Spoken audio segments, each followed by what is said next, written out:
Hello hello hello hello, আরে এক minute, শোনো না, দেখো দেখো দেখো দেখো, তুমি এইটুকু তো জানো যে সকালবেলা দেখা সবকটা স্বপ্ন নাকি সত্যি হয়। আমি আজকে সকালে একটা স্বপ্ন দেখেছি যেখানে আমি অনেক টাকা জিততে চলেছি। তোমার কাছ থেকে যত টাকা ধার নিয়েছি না, সব টাকা আমি ফিরিয়ে দেবো বলছি তো। আমিও সকালে একটা স্বপ্ন দেখেছি যে তোর বোনের মৃতদেহের উপরেই তোকে শুয়ে আমি শ্মশানে নিয়ে যাচ্ছি। যদি তুই আমার টাকা ফেরত দিতে না পারিস তাহলে তোর বেঁচে থাকার কোনো অধিকার নেই। শোনো শোনো শোনো, দেখো দেখো দেখো আমি কি বলছি। আরে শোনো, hello hello hello hello hello, মনে হচ্ছে না এরা টাকার চক্করে এবার আমাকে মেরেই ফেলবে। আরে আজকে কপালটা আমার সঙ্গ দিক শুধু।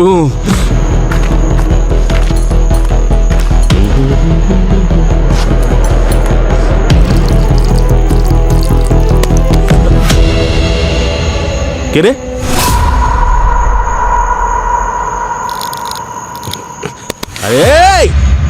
আরে এই ভিতু, লুকে লুকে পাথর ছুটছিস কেন? সামনে এসে কথা বল আমার।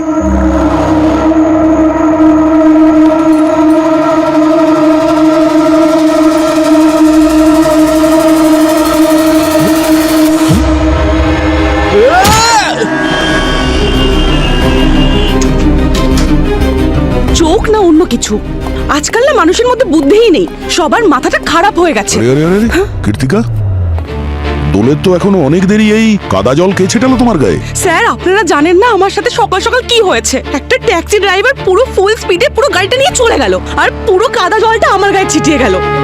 স্যার সত্যি বাবা, আজকাল মানুষের মধ্যে সিভিক সেন্সটাই হারিয়ে গেছে। Thank you ma'am. দয়া স্যার, আমি না ওই ট্যাক্সির নাম্বারটা নোট করে রেখেছি, আপনি এক্ষুনি যান আর গাড়ির সব দরজা ভেঙে দিন। আরে কীর্তিকা, স্যার কোন দরজা ভাঙার কথা হচ্ছিল? স্যার রাস্তার কোনো ট্যাক্সিওয়ালা ওর ওপরে কাদা ছিটিয়ে দিয়েছে, তাই ম্যাডাম একটু রেগে গেছে। আপনি জানেন এই সব জিনিসের জন্য না আমাদের দেশে সঠিক আইন হওয়া উচিত। স্যার আপনি অর্ডার দিন আমাকে, ওই ট্যাক্সি ড্রাইভারকে না এক্ষুনি অ্যারেস্ট করব। কীর্তিকা, সবকিছু আইনের আওতায় তুমি এনো না। সমাজে কিছু কিছু জিনিস পাবলিকের ওপর ছেড়ে দিতে হয়, ঠিক তো? স্যার কিন্তু তোমার এই অবস্থা হলো কি করে? চলে এসো। স্যার হ্যালো সিআইডি ব্যুরো, খুন কোথায়? সচিন, হ্যাঁ স্যার। তাড়াতাড়ি এসো, এই পাথরটা এখান থেকে সরাও। সাবধানে। ও মাই গড,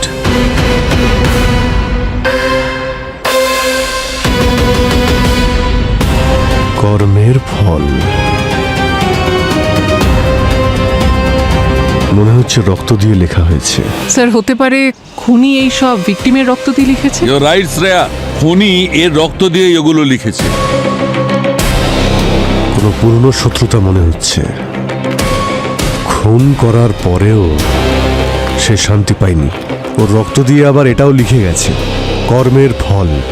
ডক্টর, এর মৃত্যু কখন হয়েছে, কোনো আইডিয়া? কিন্তু অভিজিৎ, যেভাবে এর বডিতে রাইগার মোটি স্টার্ট হয়েছে, এর হাতে আর পায়ে যেভাবে আক্রমণ শুরু হয়েছে, আমার মনে হচ্ছে এ মারা গেছে প্রায় 4 ঘন্টা আগে। এখন বাজে 8টা, মানে 4টের সময় অন্ধকারে খুনিয়েকে খুন করে পালিয়েছে। আর জায়গাটাও একদম নিরিবিলি বের করেছে স্যার, না কোনো স্ট্রিট লাইট কাজ করছে, না কোনো সিসিটিভি। স্যার এইরকম নিরিবিলি জায়গায় অপরাধ করার কিন্তু একটাই উদ্দেশ্য থাকে, টাকা লুট করা। হ্যাঁ শ্রেয়া, কিন্তু টাকা লুট করার পরে এই যারা লুট করতে এসেছে তারা লিখতে গিয়ে সময় নষ্ট কেন করবে?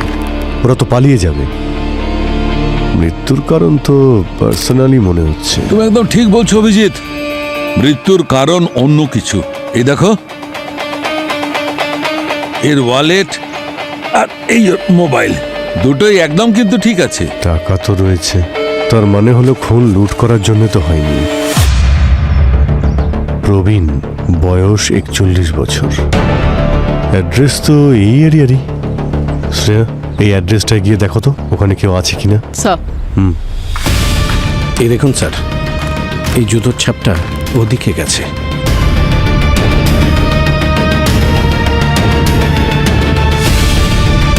এ তো চপ্পল পরে রয়েছে, মানে চিহ্নটা খনিরই হবে। 1 মিনিট, একটা চিহ্ন একটু ছোট ঠিক আর আরেকটা হচ্ছে বড়। এই দেখো এখানে আর ওইখানে, এমনটা মনে হচ্ছে 8 আর 9 নাম্বার হতে পারে। স্যার আবার এমনটা নয় তো যে খুনি তার দু পায়ে আলাদা আলাদা নাম্বারের জুতো পরেছিল? এক্স্যাক্টলি। এই জুতোর ডিজাইনটা তো একই মনে হচ্ছে। প্রবীণ, প্রবীণ, ম্যাম ম্যাম এসব কি করে হলো? কে আমার স্বামীকে মেরে ফেললো? প্রবীণ, একবার দেখতে তো দিন।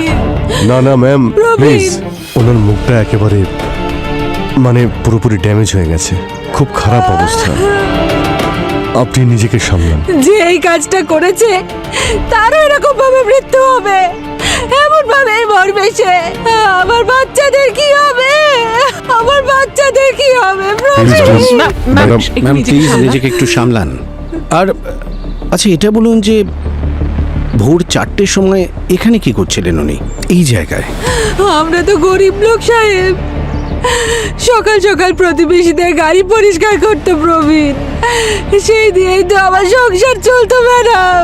আপনাদের সঙ্গে কারোর কোনো শত্রুতা, লড়াই বা কোনো ঝামেলা?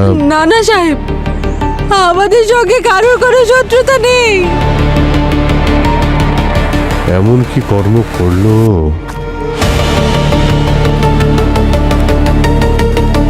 যার জন্যে ওর এরকম ফল ভোগ করতে হয়েছে? কর্মের ফল। বস, এই পাথরে যে রক্ত লেগে আছে, এই রক্তে আমি প্রবীণের রক্ত ছাড়াও অন্য একজনের রক্ত পেয়েছি। আর শুধু তাই নয়, আমি ভালো করে চেক করেছি, প্রবীণের স্কালের ক্যারোটিতেও আমি অন্য একজনের রক্ত পেয়েছি। দেখো সালুকে, অবভিয়াসলি ওটা খুনির রক্তই হবে। একদম, আমারও তাই মনে হচ্ছে। আসলে রাগের মাথায় ওকে এমন মার মারছিল যাতে খুনি নিজেই জানতে পারেনি কখন ওর হাত কেটে রক্তর সঙ্গে মিশে গেছে। Exactly.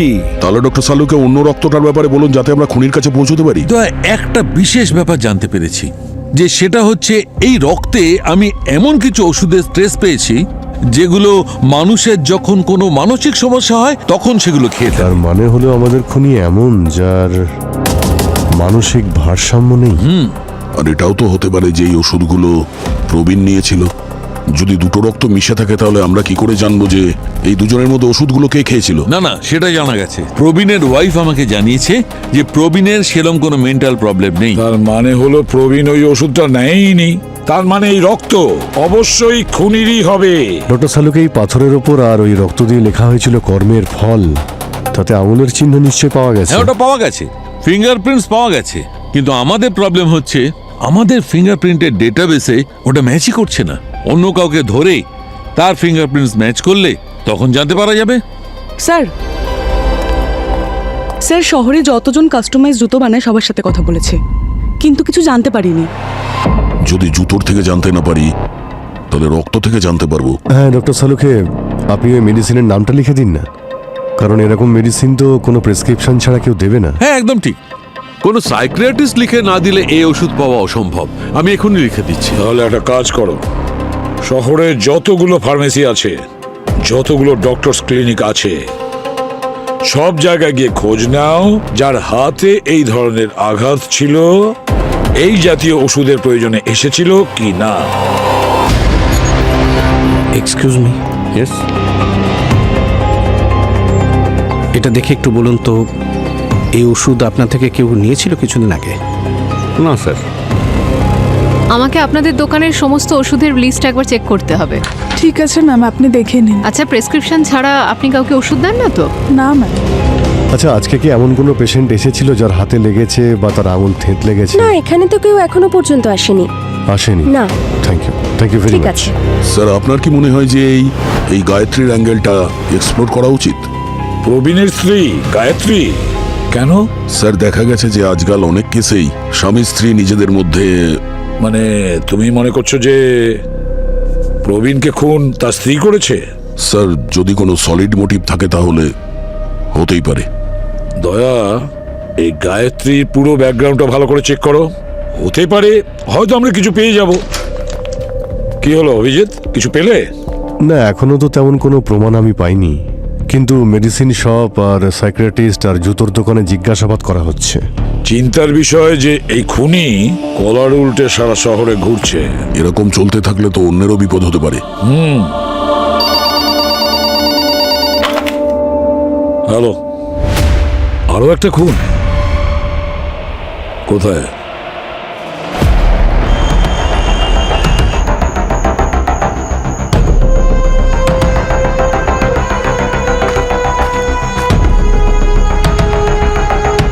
Sir, what a coincidence! কি হলো?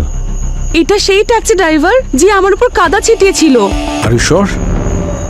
হ্যাঁ স্যার, 100%। 7991 এই ট্যাক্সি ড্রাইভার। কোইন্সিডেন্স খুবই অদ্ভুত তো। শ্রেয়া, হ্যাঁ স্যার। তুমি ওই ইডলিওয়ালাকে জিজ্ঞেস করো তো, দেখো তো কি বলে। স্যার চলো। অদ্ভুত লোক ভাই তোমরা।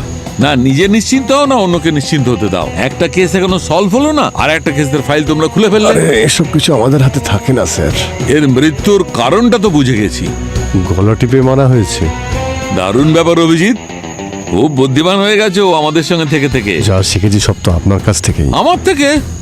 হ্যাঁ মানে ফরেন্সিক থেকে শিখেছি, আপনার কাছ থেকেই। কিন্তু একটা কথা ঠিক, সায়েন্টিফিক ল্যাঙ্গুয়েজে তুমি বোঝাতে পারোনি। যাক আমি বলছি, এইটা যে এই চিহ্নটা দেখতে পাচ্ছ, এটা আসলে ম্যানুয়াল স্ট্যাঙ্গুলেশনের কারণে হয়েছে। vis subcutaneous petechial hemorrhage visible on the skin, মানে চামড়ার ভিতরে এই যে হালকা লাল নীল সব দেখতে পাওয়া যাচ্ছে, এগুলো তখনই হয় যখন ক্যাপিলারিজ মানে গলার ছোট ছোট নার্ভ যখন ফেটে যায়, মানে গলা টিপে মারার পরে সেগুলো দেখা যায়। বেসিক্যালি ব্লাড ভেসেলস এর বার্স্ট হওয়া।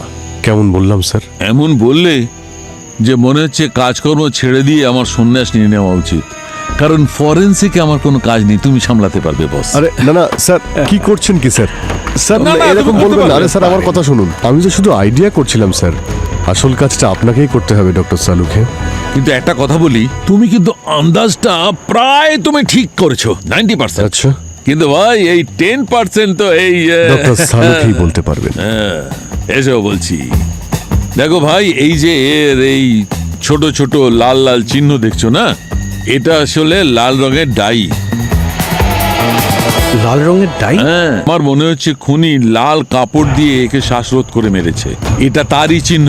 এর বডির যে অ্যাঙ্গেল আছে সেইটা, আর এই যে ট্র্যাঙ্গুলেশনের মার্ক আছে সেইটা, এগুলো বলছে যে খুনি ওর ঠিক পেছনে বসেছিল, একদম ঠিক পেছনে, ওইখান থেকেই শ্বাসরোধ করে মেরেছিল।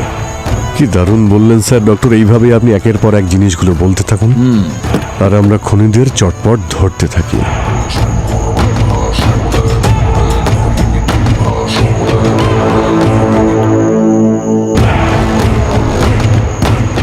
কি দারুণ বললেন ডক্টর, এটাও মিলে গেছে। কি পেয়েছো? এই যে লাল রঙের সুতো। আরে বাহ, ওয়ান্ডারফুল। এটা হয়তো ওই ড্রেসের সুতো যেটা দিয়ে খুনি একে খুন করে ফেলে। একদম একদম ঠিক। কি ব্যাপার স্যার, মেনে নিলাম। আজকে আপনাদের যুগলবন্দি কামাল করে দিয়েছে। আজ আজ স্যার, ওই যে ইডলির বিক্রেতা যিনি আমাদের ফোন করেছিলেন, ওনাকে চলে যেতে বলি। দাঁড়াও, ওর সঙ্গে একটু কথা আছে আমার। ওকে। দাও ওটা আমায় দাও। এই যে স্যার। হ্যাঁ তো দাদা, বলে ফেলুন, কখন আর কিভাবে আপনি এই খুনটা হতে দেখেছিলেন? খুন হতে তো দেখিনি আমি স্যার, কিন্তু আমি ইডলি খাবে নাকি জিজ্ঞেস করছিলাম, তো দেখলাম ও আগেই ওখানে মরে পড়ে আছে। এইভাবেই শুয়েছিল? হ্যাঁ স্যার। আর যখন আপনি ওখানে গেলেন তো আশেপাশে কি আপনি কোনো লোককে দেখতে পেয়েছিলেন? না স্যার, কাউকে তো দেখিনি আশেপাশে। অভিজিৎ, হ্যাঁ ডক্টর। এখানে এসো তাড়াতাড়ি। কি হয়েছে স্যার? ভাই, আমরা যে এটা দুটো আলাদা আলাদা কেস মনে করছিলাম, এটা তো একটাই কেসের দুটো আলাদা আলাদা পার্ট। এই দেখো, এর হাতে কি লেখা আছে। কর্মের ফল। হ্যাঁ, মানে প্রবীণের মৃত্যু আর এই লোকটার মার্ডার একে অপরের সঙ্গে কানেক্টেড। স্যার, এমনটা নয় তো যে দুজনের খুনি আসলে একজনই? কিন্তু সচিন, বেশিরভাগ কেসে খুনি একই পদ্ধতিতে সমস্ত খুন করে, কিন্তু এই কেসে প্রবীণকেও পাথর দিয়ে খুন করে, একে গলা টিপে মেরেছে। দুটো মার্ডারের প্যাটার্নই আলাদা। কিন্তু স্যার, একটা সিমিলারিটি আছে এই কেসে। এই দুজনকেই রাতের অন্ধকারে আর নিরিবিলি জায়গায় মারা হয়েছে। আর অভিজিৎ, আমার মনে হচ্ছে এর খুনি এরই প্যাসেঞ্জার ছিল যে ওর পেছনে বসেছিল, একে খুন করে পালিয়ে গেছে। আবার এটাও তো হতে পারে যে খুনি যখন হামলা করেছিল তখন প্যাসেঞ্জার নিজেই পালিয়ে যায়। আর এই দুটো কেসে এই প্যাসেঞ্জারের রোল কিন্তু খুব ইম্পর্ট্যান্ট। কীর্তিকা, তুমি একটা কাজ করো, এই লোকটার ফোনের লোকেশন দেখে খোঁজ নাও এর লাস্ট প্যাসেঞ্জার কোন এরিয়া থেকে তুলেছিল। ওর লোকেশন আমাকে পাঠাও, আর বাকি সব ডিটেলসও আমার চাই, ঠিক আছে? খুব তাড়াতাড়ি। হ্যাঁ। স্যার, হ্যাঁ শ্রেয়া, স্যার খোঁজ পেয়েছি। চাঁদনগর থেকে লাস্ট প্যাসেঞ্জার তুলেছিল ওই ট্যাক্সি ড্রাইভার। আরে এটা তো চাঁদনগর পুলিশ স্টেশনের সামনের এরিয়া। একটা কাজ করো, ওখানকার সিসিটিভি ফুটেজ বের করো। স্যার। হ্যালো, সিসিটিভি ফুটেজের জন্য রিকোয়েস্ট করতে চাই।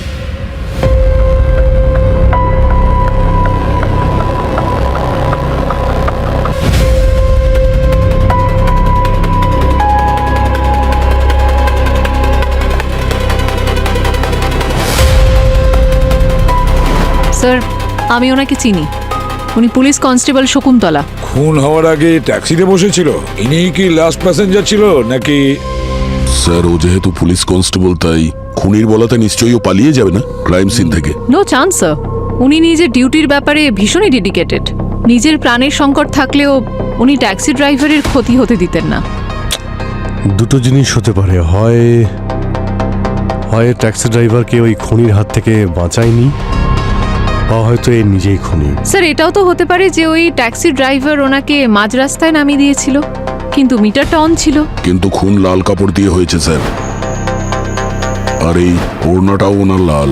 এটা কোনো কোইন্সিডেন্স হতে পারে না। পুলিশ কনস্টেবল শকুন্তলা, ডাকো ওই শকুন্তলাকে। এই যে লাল ওড়না ম্যাডাম, কেন করেছেন খুন আপনি?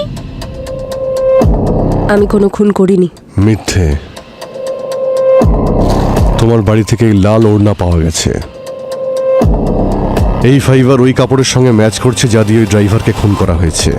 পুলিশের কাজ করো তুমি, আর এই অপরাধ একবারের জন্য কি বিবেক তোমাকে প্রশ্ন করেনি? খুন করার মুহূর্তে আমি যা কিছু করেছি সব অন্তরাত্মার নির্দেশেই করেছি।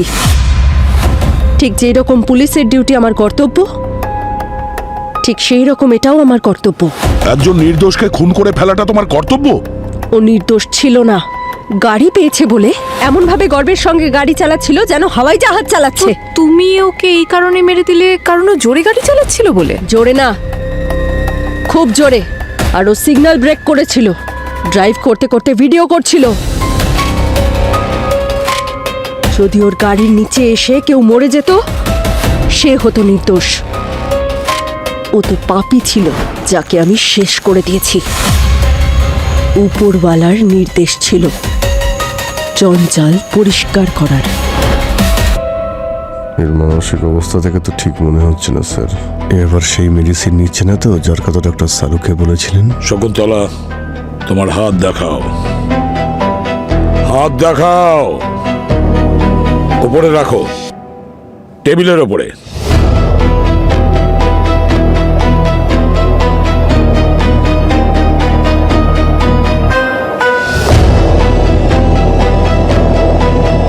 আঘাতের চিহ্ন তো দেখছি না।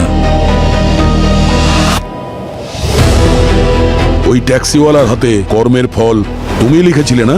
হ্যাঁ, আর পুরো গর্বের সাথে লিখেছিলাম, কারণ কর্মের ফল তো পাওয়াই উচিত, তাই না? তোমার কর্ম ঠিক আছে তো? সিআইডির কর্ম নিয়ে তোমাকে ভাবতে হবে না, বুঝতে পেরেছো? আর কতজন রয়েছে যাদের তুমি কর্মের ফল দিয়েছো? এই প্রথম ছিল। একে তুমি মারোনি? না, আমি ওকে চিনি না। তাহলে আমি এখন যেতে পারি? খুন করেছো তুমি, বাড়ি নয় জেলে যাবে, বুঝেছো? আমি যা কিছু করেছি উপরওয়ালার নির্দেশেই করেছি। আপনারা উপরওয়ালা আর আমার মাঝখানে আসতে যাবেন না। কৃতিকা, হ্যাঁ স্যার। নিয়ে যাও একে। চলো চলো।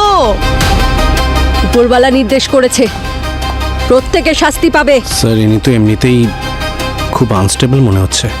হ্যাঁ, ওর কৃতকর্মের শাস্তি তো এবার আইন দেবে। কিন্তু প্রবীণকে কে খুন করতে পারে?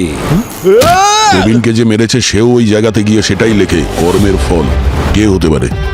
হতে পারে খুনি কিন্তু মানসিক অবস্থার জন্য কিছুই মনে নেই ওর। বস, হ্যাঁ, বস, শকুন্তলা মিথ্যে বলছে না। প্রবীণ কেউ নয়, অন্য কেউ মেরেছে। হ্যাঁ, তার মানে যেখানে প্রবীণের বডিটা পেয়েছিলাম আমরা, আর যে রক্তের ট্রেসেস পেয়েছি আমরা, সেটা ম্যাচ করছে না। আর না শকুন্তলা কোনো ধরনের ওষুধ খেত। মানে ওই দুজন ভিকটিম আর দুজন খুনি, আর দুজন খুনি যে মেসেজ লিখেছে ওটা সেম টু সেম। এত বড় কোইন্সিডেন্স তো হতেই পারে না স্যার। এরা আবার কোনো গ্যাংয়ের হয়ে কাজ করছে না তো? অভিজিৎ, এরা যদি কোনো গ্যাংয়ের হয়ে কাজ করে তাহলে আরো বিপজ্জনক। জানি না আর কতজন এদের জন্য প্রাণ হারাবে। স্যার, মনে হচ্ছে হয়তো প্রবীণের খুনিকে পাওয়া গেছে স্যার। হয়তো কেন বলছো? মানে স্যার, একজন সাইকিয়াট্রিস্টের ফোন এসেছিল। ওনার কথা মতো গতকাল বিকেলে এমন একজন পেশেন্ট এসেছিলেন যার আঙুলে ব্যান্ডেজ বাঁধা ছিল। ও সেই ওষুধ দেখে তো, যেটা আমি লিখে দিয়েছিলাম। হ্যাঁ স্যার, একদম ঠিক।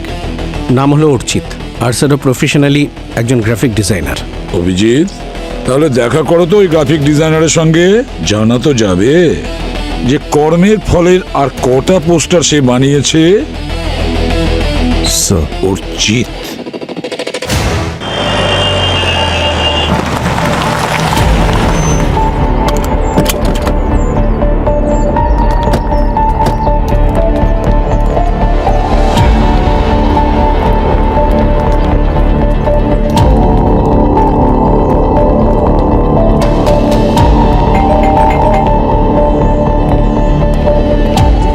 স্যার,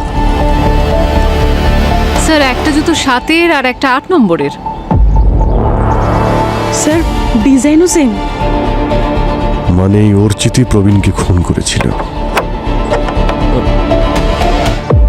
কাকে খুঁজছেন আপনারা? অর্চিতের সঙ্গে দেখা করতে চাই আমরা, একটু সার্ভে করতে এসেছি। অর্চিত বলে তো কেউ থাকে না এখানে, আপনারা যান এখান থেকে। এক মিনিট, আপনার সঙ্গে আমরা একটু কথা বলে নিই না। আরে এই, এই কি করছিস? এই, আরে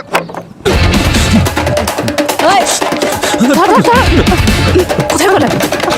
আরে আরে বলছি, কি করছিস? কি আরে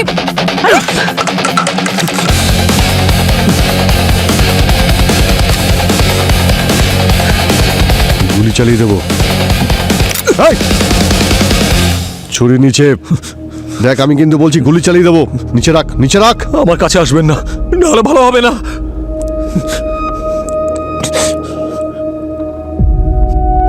অর্চিত, আমার কথা শোন, ছুরিটা নিচে রাখ। দেখুন, দেখুন, আমাকে বাধ্য করবেন না, নাহলে নিজেকে মেরে ফেলবো আমি। না না না, অর্চিত, কেউ কিচ্ছু করবে না।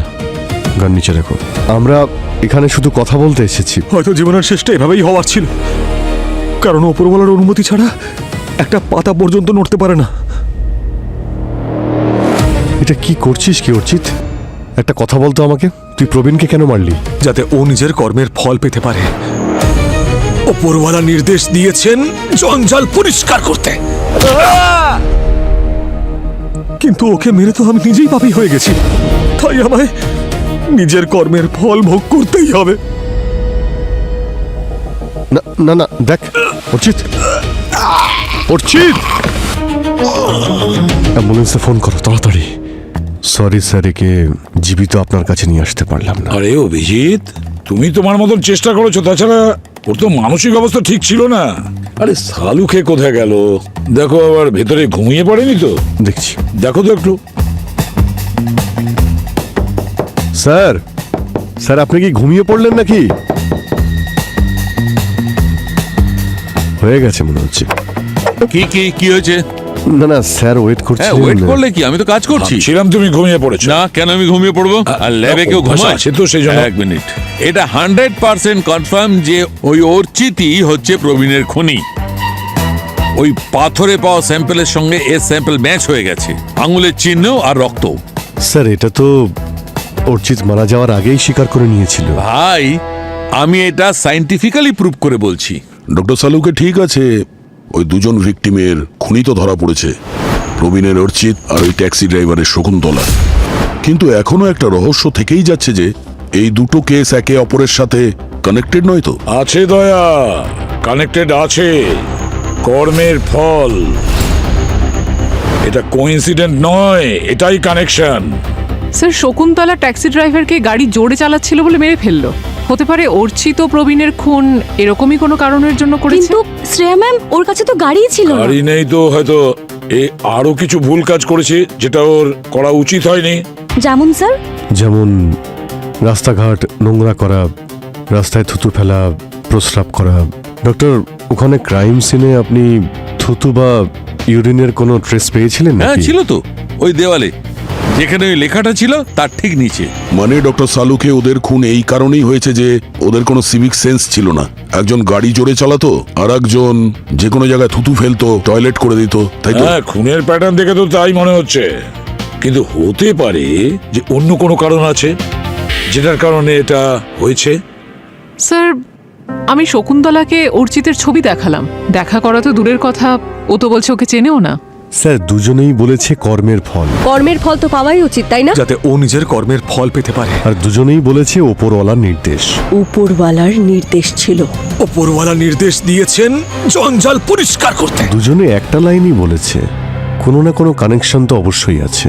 মানে যদি আমাদের গ্যাংয়ের থিওরিটা ঠিক হয়ে থাকে তাহলে হয়তো ভবিষ্যতে আরো খুন হয়ে যেতে পারে। স্যার, এই গ্যাংয়ের লিডারকে খুব তাড়াতাড়ি ধরে ফেলতে হবে। স্যার, শকুন্তলার সমস্ত হিস্ট্রি আমি বের করলাম। ওর কিন্তু কোনো গ্যাংয়ের সাথেই কোনো কানেকশন নেই। আর অর্চিতেরও। এক মিনিট প্লিজ, এই অর্চিতের বডিটা একবার চেক করে দেখি।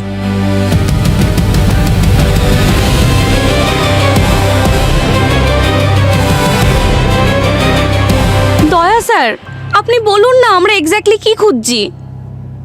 হতে পারে এমন কোনো ডিভাইস যেটা দিয়ে ওরা ওদের কানে ওই পরমাত্মার আওয়াজ শুনতে পেত। আছে বস, আছে। আরে কি আছে সেটা এক বলো। মিনিট, মুখে আছে কিছু। এই যে দেখো বস,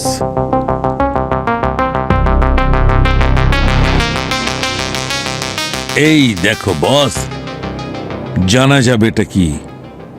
এই দেখো, ক্রাউন মনে হচ্ছে তো রুট ক্যানেলের। হ্যাঁ ভাই, এটা ঠিক চিনেছো, রুট ক্যানেলের ক্রাউন। এই দেখো, ভেতরে কিছু আছে।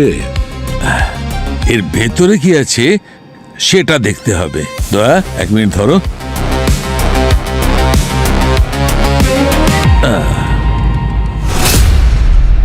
এই দেখো ভাই, এই হচ্ছে অন্তরাত্মা, দাঁতের ভেতর লুকানো ছিল। এই দেখো,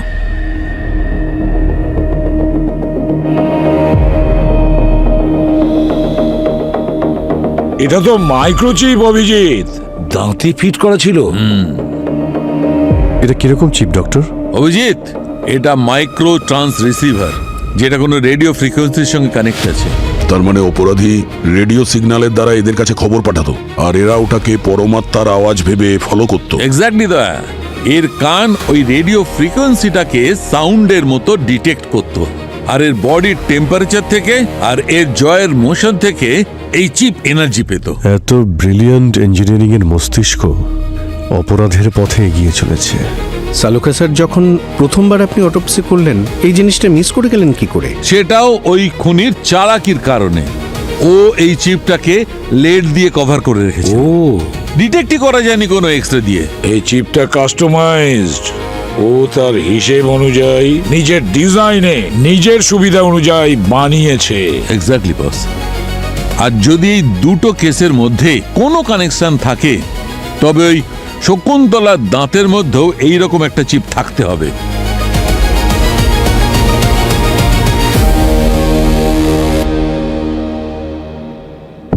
এই দেখো বস, এর দাঁতের মধ্যেও সেই চিপ, সেম টু সেম। আর এর রুট ক্যানেল হয়েছে বেশি দিন হয়নি, ম্যাক্সিমাম 6 মাস। বস, আমি এখানে একটু অ্যানালিসিস করি। সালুকে, শকুন্তলার কি অবস্থা? শকুন্তলা দেবীর 15-20 মিনিটের মধ্যে জ্ঞান ফিরে আসবে। একটা কথা তো পরিষ্কার হলো, এই দুজন বেচারি, আমি বলতে চাইছি অর্চিত আর শকুন্তলা, এরা দুজন খুনির সাজানো কাঠের পুতুল। সেই এদের দিয়ে খুন করিয়েছে। জানি না এই খুনির আন্ডারে আর কতগুলো কাঠের পুতুল শহরে ঘুরছে। স্যার, যেই কাঠের পুতুলের খেলাটা খেলছে, আমাদের খুব তাড়াতাড়ি ওর দড়িটাকে কাটতে হবে। স্যার মানছি যে খুনি এই দুজনকে ম্যানিপুলেট করছিল, কিন্তু এদের কি মাথা কাজ করছিল না? হ্যাঁ স্যার, এটা কিভাবে পসিবল? স্যার, যদি কেউ বলে আগুনে ঝাঁপ দাও, তো সে কি সত্যিই আগুনে ঝাঁপ দেবে নাকি? এটা ভুলে যেও না, কীর্তিকা অর্চিত আমাদের সামনে নিজেকে শেষ করেছিল। অর্চিত আমাদের সামনেও নিজেকে পাপী বলছিল। কোনো হাই লেভেলের ম্যানিপুলেশন এটা। ঠিক বলেছ তুমি। যদি কারোর কানের কাছে একই কথা হ্যামারিং করা হয়, মানে শোনানো হয়, তাহলে সেই কথাটাই ধীরে ধীরে বিশ্বাস করতে সে বাধ্য হয়। আর তারপরে সেই লোক তার নিজের মনের কথাটা শোনে, যেটা মন তার চায়, আর সেটা করতেই সে বেরিয়ে পড়ে। আর স্যার, দাঁতের ব্যাপারে তো শুধুমাত্র একজন ডেন্টিস্টই বলতে পারবেন সবকিছু। যদি অর্চিত আর শকুন্তলার ডেন্টিস্ট একজন হয়, তাহলে ওই ডেন্টিস্টকে খুঁজতেই হবে। স্যার, অর্চিতা শকুন্তলা ডেন্টিস্ট তো সেম নয়, কিন্তু এখানে যেটা সেম সেটা হলো ওদের ডেন্টাল ক্যাপসের manufacturing company. XPQ private limited dental caps manufacturing, তার মানে দুজনের দাঁত এই কোম্পানি থেকে তৈরি হয়েছিল। আর দাঁতে যে চিপ লাগিয়েছিল সেই এক্সপার্টও এই XPQ প্রাইভেট লিমিটেডে যুক্ত থাকতে পারে। অ্যাড্রেস কি আছে? স্যার, প্রতাপনগর। প্রতাপনগর। স্যার, তাহলে গিয়ে দেখি কে এই নকল দাঁতের ব্যবসায়ী।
কোনো অ্যাঙ্গেল থেকে মনে হচ্ছে না যে নকল দাঁত বানানোর কোম্পানি। মানে গভর্নমেন্টে যতগুলো ডকুমেন্টস দেওয়া হয়েছে সব নকল ছিল। এই কোম্পানির যে মালিক সে বড় একজন ফ্রড। স্যার, এটা সেই লোকটা যে ওই দুজনের দাঁতেই চিপটা লাগিয়েছিল। আমাদের কাছে আর কি রাস্তা আছে ওই খুনির কাছে পৌঁছবার জন্য? দাঁতের চিপ লাগানো মানুষের কাছে পৌঁছতে গেলে একটাই রাস্তা, রেডিও ফ্রিকোয়েন্সি। হ্যাঁ স্যার, কোনোভাবে যদি এটা জানতে পারা যায় যে ও কোন রেডিও ফ্রিকোয়েন্সি ইউজ করে, মানে ওই অন্তরাত্মার মেসেজ পাঠানোর জন্য। রাইট। হ্যাঁ, তাহলে তো স্যার ওই ফ্রিকোয়েন্সি দিয়ে লোকেশন পর্যন্ত পৌঁছানো যেতে পারে। তার মানে স্যার, যেমনভাবে প্রত্যেকটা রেডিও চ্যানেলের নাম্বার হয়, আলাদা ফ্রিকোয়েন্সি হয়, যেমন FM XYZ, সেরকমই কোনো ফ্রিকোয়েন্সি ইউজ করেছে ওরা। ওই ফ্রিকোয়েন্সিকে ধরার জন্যে আমাদের সিগন্যালকে ইন্টারসেপ্ট করতে হবে।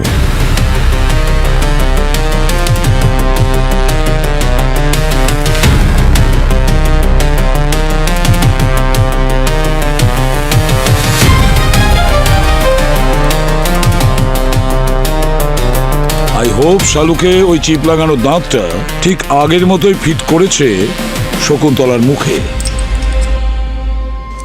স্যার ফ্রিকোয়েন্সি এখনো পর্যন্ত ম্যাচ হচ্ছে না। হবে হবে, সময় লাগবে কিন্তু হবে নিশ্চয়ই।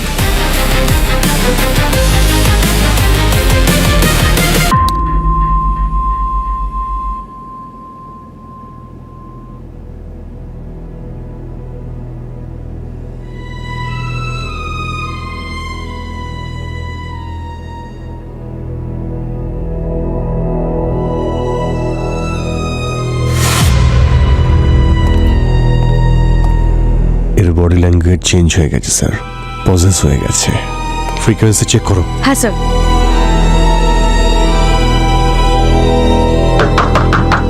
দরজা খোলো, খোলো দরজা, বাইরে বের করো আমায়।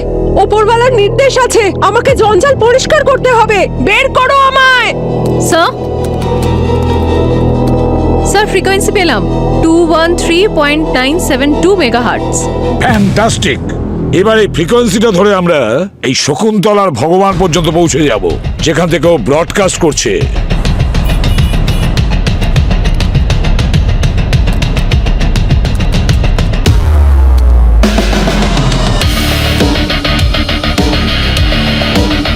স্যার আপনার মনে হচ্ছে টেকনিকটা কাজ করবে? রেডিও ফ্রিকোয়েন্সি থেকে খুনিকে খোঁজা। কীর্তিকে একজন সিআইডি অফিসারের কখনো সেলফ ডাউট করা উচিতই নয়, সবসময় কনফিডেন্ট থাকা উচিত। তাকে যেভাবেই হোক, যে কিছু করেই হোক, খুনির কাছে তাকে পৌঁছতেই হবে, বুঝেছো? স্যার। ভালো কর্ম করলে ভালো ফল পাওয়া এই তো খুনি যায়, বলতে শুরু করেছে। আর খারাপ কাজ করলে খারাপ। সামান্য এই কথাগুলো কেন মানুষ বুঝতে পারে না? উপরওয়ালার আদেশ পালন করো। সেই সব মানুষদের তাদের আসল জায়গা দেখিয়ে দাও, যারা মদ্যপান করে গাড়ি চালায়, শহরকে নোংরা করে, এখানে ওখানে আবর্জনা ফেলে, যেখানে সেখানে থুতু ফেলে। এমন অভদ্র মানুষদের এই সভ্য সমাজে কোনো স্থান নেই। এদের স্থান হলো শুধুমাত্র শ্মশান ঘাটে। ট্রেস করো, অ্যাডজাস্ট করো, দেখো কোথা থেকে ব্রডকাস্ট হচ্ছে। স্যার সেক্টর 17 এর কাছে। ওকে, সেক্টর 17 এর দিকে এগিয়ে নিয়ে চলো গাড়ি। স্যার আমরা সোর্সের অনেকটা কাছে, ওই 100-200 মিটার কাছে। সেক্টর 17 এর দিকে চলো।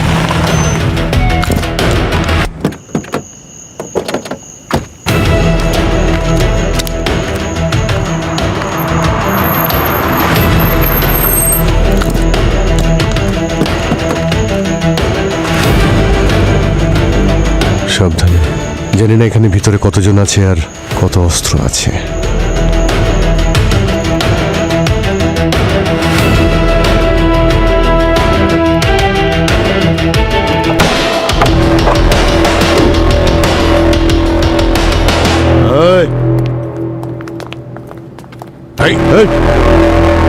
তোমরা এখানে কেন এসেছো? এখান থেকে ভেতরে যেতে পারবে না, ফিরে যাও বলছি। সবাই পিছিয়ে যাও, কারণ তোমাদের বসের সাথে তোমরাও মারা যাবে। সরে যাও। ওপরওয়ালার এটা ইচ্ছে, আমরা অমান্য করতে পারবো না। সচিন, এরা কিন্তু সুস্থ নেই, এরা নিজেরাই ফিক্টিং। সাবধানে। হ্যাঁ,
স্যার এখানে তো নকল দাঁতে চিপ লাগানোর কাজ খুব দ্রুত চলছে দেখছি। এই এই ওকে ধরো।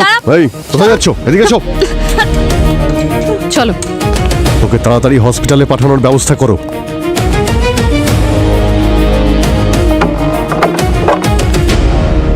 তোমরা হয়তো জানো না যে তুমি কতটা ভাগ্যবান। অধিকাংশ মানুষ জানোয়ারের মতন বাঁচে আর মরেও যায়, কিন্তু তুমি, তোমার জীবন তো সার্থকতা পাচ্ছে, কারণ তুমি এমন একটি মহান কার্য করতে চলেছ যেটা মানবতার জন্য অত্যন্ত জরুরি। মানবতার পাঠ কোনো পাপীর মুখ থেকে ভালো লাগে না।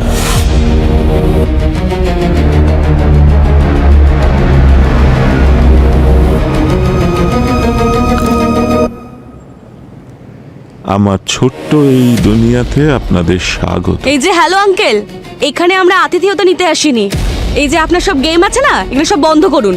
এটাই তো সমস্যা আজকালকার বাচ্চাদের, ধৈর্যই ধরতে পারে না। কিন্তু আপনি নিশ্চয়ই জীবনের আলো ছায়া রোদ বৃষ্টি দেখেছেন, একটু বোঝান ওকে। আমি জীবনে অনেক কিছুই দেখেছি, আর আপনার মতো ক্রিমিনালের রূপও। নিজের অপরাধের গল্প এখানেই শোনাবেন নাকি বিউরোতে গিয়ে বলবেন? আমি জানতাম যে এই দেশের আইন একদিন না একদিন আমার কাছে ঠিক এসে পৌঁছবে, সেই জন্য আপনাদের এখানে দেখে আমি একদমই অবাক হইনি। তোমার একটু লজ্জা করলো না? সহজ সরল নিষ্পাপ মানুষগুলোকে হাতিয়ার করে তুমি তাদের দিয়ে খুন করিয়েছো। ইংরেজিতে খুব সুন্দর দুটো শব্দ আছে, হয়তো আপনি শুনেছেন, কোল্যাটারাল ড্যামেজ। যদি কোনো মহান স্বপ্নকে বাস্তবে রূপ দিতে হয়, তাহলে সেক্ষেত্রে ছোটখাটো ক্ষতির চিন্তা ভাবলে চলে না। নিষ্পাপ লোকেদের মেরে ফেলে, নিষ্পাপ লোকেদের দিয়ে খুন করিয়ে এমন কোন মহান স্বপ্ন বাস্তবায়িত করতে চেয়েছিলেন আপনি? আচ্ছা, আপনি কি কখনো আপনার চারপাশটা ভালো করে দেখেছেন?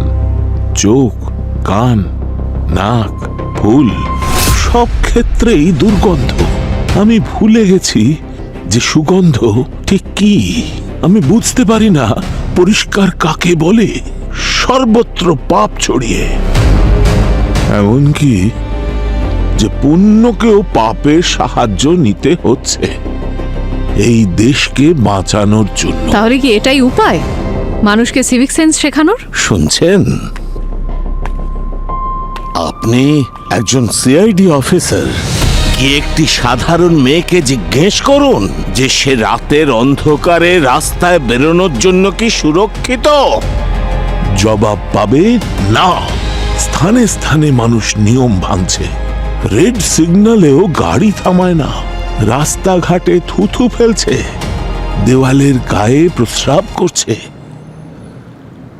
এইভাবে কি তৈরি হবে একটা মহান দেশ? কিন্তু অপরাধ করে তো আপনিও সেই পাপের অংশ হয়ে গেছেন যেখান থেকে আপনি মুক্তি চেয়েছিলেন। আইনের রক্ষাকর্তাদের সঙ্গে কথা বলতে আমার খুব মজা লাগে, কারণ আপনাদের মাথার মধ্যে একটা অদ্ভুত ব্যাপার বসে গেছে। সেটা নিয়ম ভঙ্গ হলেও আইন ভঙ্গ যেন না হয়। যারা খুন হয়েছে তারা কেউ ধোয়া তুলসী পাতা ছিল না। তাদের মাথাতে এই নোংরামো আগে থেকেই ছিল। আমি তো শুধুমাত্র সেটা বাইরে বার করে নিয়ে এসেছি। আপনি অসুস্থ। এত কষ্ট যদি আপনি অন্য কোনো কাজে করতেন তাহলে হয়তো দেশের উপকার হতো, কিন্তু একজন পুলিশ কনস্টেবলকে দিয়ে ক্রাইম করিয়ে আপনি কোন সমাজ নির্মাণ করতে চেয়েছিলেন? সোজাভাবে চেষ্টা করে আমি একদম ক্লান্ত হয়ে গেছি। আমি একজন সিভিল ইঞ্জিনিয়ার, ৩৫ বছর ধরে সম্পূর্ণ সততার সঙ্গে চাকরি করেছি, আর তারপর পরিবেশ রক্ষার জন্য ১৫ বছর অ্যাক্টিভিস্ট ছিলাম। আমি কি পেলাম? কাঁচকলা। আর সেই জন্য আমি ভাবলাম যে একটা ভালো কাজ করবার জন্য যদি কোনো ভুল রাস্তাও বেছে নিতে হয়, তবে সেক্ষেত্রে খারাপ কিছু নেই। খারাপ রয়েছে, অবশ্যই খারাপ আছে। আর এই সমস্ত অপরাধকে সমাজ থেকে দূরে রাখার জন্য আর অপরাধকে নিয়ন্ত্রণে রাখার জন্য সিআইডি ডিপার্টমেন্ট রাত দিন কাজ করে চলেছে। মানছি সমাজে অনেক কিছু খারাপ রয়েছে, কিন্তু তা দূর করার জন্য অনেক রাস্তা আছে। তাই বলে অপরাধের রাস্তা? অপরাধের রাস্তা হয় নিয়ে যায় জেলের কাল কুঠুরিতে, আর না হলে ফাঁসির দড়িতে।